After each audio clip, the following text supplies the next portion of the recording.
اللہ الرحمن الرحیم، page number 49 قصص الانبیاء، اور آج کا ویلاگ نمبر ہے 41، ویلاگ نمبر 41 اور صفحہ نمبر 49 قصص الانبیاء۔ ناظرین، یہ تیسری قسط ہے بیان حضرت ہود علیہ السلام کا۔ ناظرین، اس کتاب کا نام ہے قصص الانبیاء، تصنیف ہے مولانا عبد المنان۔ حضور اکرم صلی اللہ علیہ وسلم سے لے کر حضرت آدم علیہ السلام تک تمام قصے قرآن و سنت کی روشنی میں ہم آپ کے سامنے رکھیں گے۔ قدم قدم پر برکتیں، نفس نفس پر رحمتیں، جہاں جہاں سے وہ شفیع آسیاں گزر گیا، جہاں نظر نہیں پڑی وہاں ہے رات آج تک، وہی سحر ہوئی جہاں جہاں سے گزر گیا۔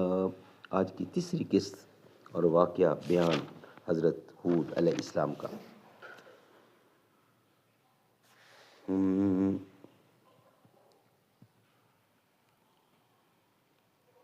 تو وہ ہوا مانند ابر سیاہ کے پہاڑ کی طرف نکل کر آئی۔ اس ہوا کو دیکھ کر قوم عاد بہت خوش ہونے لگی اور کہنے لگی، قولہ تعالی قولہ تعالی قالوا اھذا عارض ممطرنا، بولے یہ ابر ہے، ہم پر ضرور برسے گا۔ حضرت ہود علیہ السلام نے کہا، قولہ تعالی بل ہوا ما استعجلتم بہ ریح فیہا عذاب علیم، کوئی نہیں، وہ یہی ہے کہ جس کی تم لوگ شتابی کرتے تھے، اور یہ وہ ہوا ہے جس میں دکھ کی مار ہے۔ اور جب ہوا نکلی، کافروں نے کہا، اے ہود، تو نے جو خوشخبری پہنچائی کہ جس سے ہم خنک تر ہوں گے۔ ہود علیہ السلام نے فرمایا، اے کافرو، ذرا صبر کرو، اللہ تعالیٰ کی طرف سے تم پر عذاب علیم پہنچتا ہے۔ وہ اس خبر کو سن کر تقریباً 7 لاکھ مرد 3 پہاڑوں کے دامن میں جا رہے، جہاں ہوا کی راہ ایک طرف سے بھی نہ تھی، اور یہ سب آپس میں ایک دوسرے کا ہاتھ پکڑ کر اور اپنے پاؤں کو گھٹنوں تک زمین میں گاڑ کر بیٹھے تھے، اور زن و مرد لڑکے بالے 4 پایوں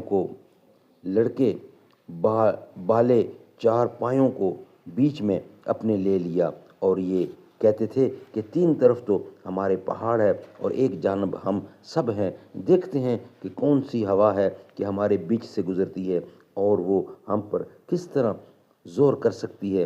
جب متکبروں نے اپنی قوت کا غرور کیا تو اچانک ایک آواز رعد کی آئی، اور ہوا نے اس قدر زور کیا کہ پہلے مکانات اور قصر وغیرہ جتنے تھے سب کو جڑ سے کھود کر پھینک دیے، اور تمام تعمیرات برباد ہو گئیں، اور ان کی عبرت کے واسطے ان کے پاؤں کے نیچے اور ان کے سامنے سرنگوں کر کے زمین پر ڈال دیا۔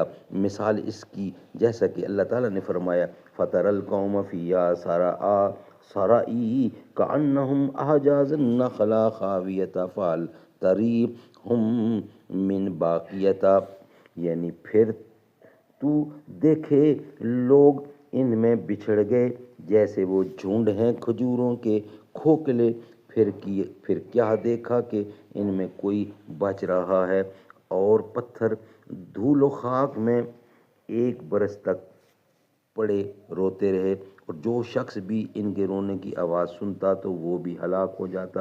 نہایت ہی بھیانک اور خراب آواز ان کے رونے کی تھی۔ اور حضرت ہود علیہ السلام نے ایک خط زمین پر کھینچ کر مومنوں کو اس کے اندر رکھ لیا۔ ہوا نے بہت زور کیا، مگر جو لوگ کے مومن تھے ان کا سر موز ذرا برابر بھی اس ہوا سے کچھ نہ بگڑا، اور وہ صحیح سلامت رہے۔ سچ کہا، من کان للہ کان للہ لہو، جو شخص کے اللہ کا ہو جاتا ہے تو پھر اس کا بھی اللہ ساتھی ہوتا ہے۔ بعدہ حضرت ہود علیہ السلام مومنوں کو اپنے ہمراہ لے کر جہنم کے پاس گئے اور کہا کہ عذاب الہی تو نے دیکھا؟ اس نے کہا ہاں۔ تب حضرت ہود علیہ السلام نے فرمایا کہ کہا لا الہ الا اللہ ہود رسول اللہ۔ وہ ملعون بولا کہ جب تک کہ تو اس قوم کو زندہ نہ کرے گا اس وقت تک میں تجھ پر ایمان نہ لاؤں گا۔ اور وہ مردود یہ کہہ ہی رہا تھا کہ اسی وقت اس قدم کے نیچے ہوا نے اس زور کا تھپڑا دیا اور سخت عذاب نے آ کر اس نے ساری قوم کو ہلاک کر دیا۔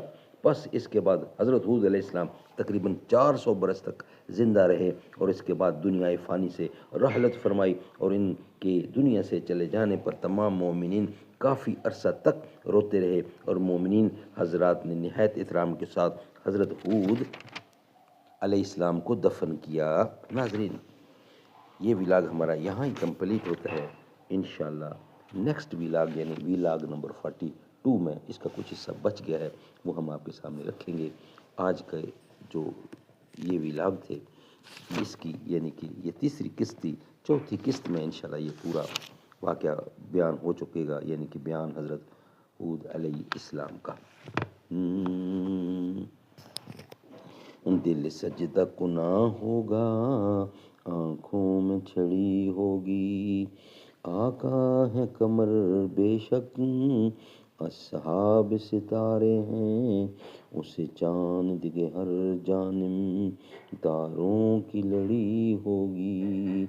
جب وادی طائف میں رنگین ہوئے جوتے، عرشوں پہ فرشتوں کے دل پر بھی بنی